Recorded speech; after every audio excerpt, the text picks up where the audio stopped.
Most people don't really want to pay attention to Washington, not just Wall Street, but kind of everybody. You kind of want Washington to take care of you when you need help and then leave you alone the rest of the time.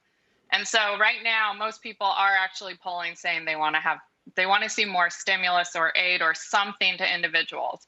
So we watched Congress, and to the extent you were paying attention, you saw that Congress wasn't doing anything. They couldn't come to agreement. And so the president did what he really does best, which is to get a deal. I think that is exactly the kind of character trait that a lot of people supported in 2016 when they voted for him. And so to give him this opportunity to come in and sort of save the day with the deal, I think is a really lucky opportunity for the president. He does tend to, on many occasions, like him or loathe him, he does tend to cut through the bullcrap, as he has done here.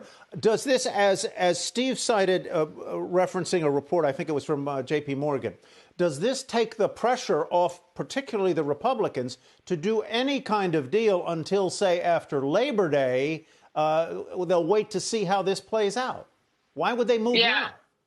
I agree. Yeah, I think Republicans, so this is not in the best interest necessarily of Republicans on Capitol Hill, Republicans in Congress. It is certainly now in their interest to just wait and see, I would say, for a few weeks. To your and Steve's conversation from earlier, you know, the $1,200 stimulus checks were not included in this. There are other things that both sides agree on, such as extending the payroll protection program, that PPP program for small businesses, not included in this because those require new dollars, so it requires Congress.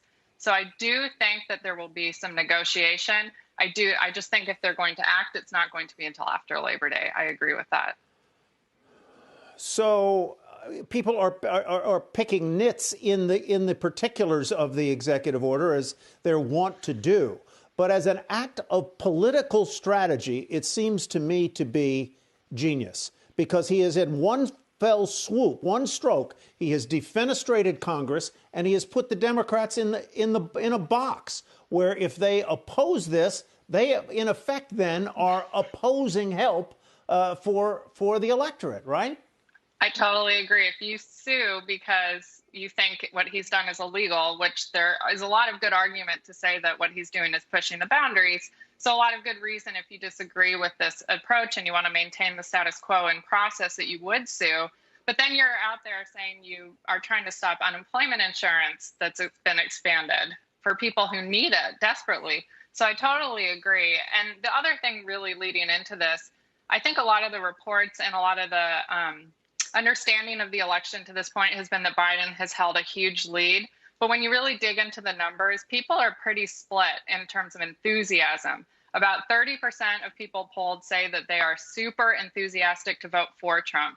And about 30% are saying they're super enthusiastic to vote against him. And so that really leaves everybody else who's not as enthusiastic as sort of gettable. And so I really think leading into this moment, the electorate was split, and now it's Trump's a little bit leaning towards him.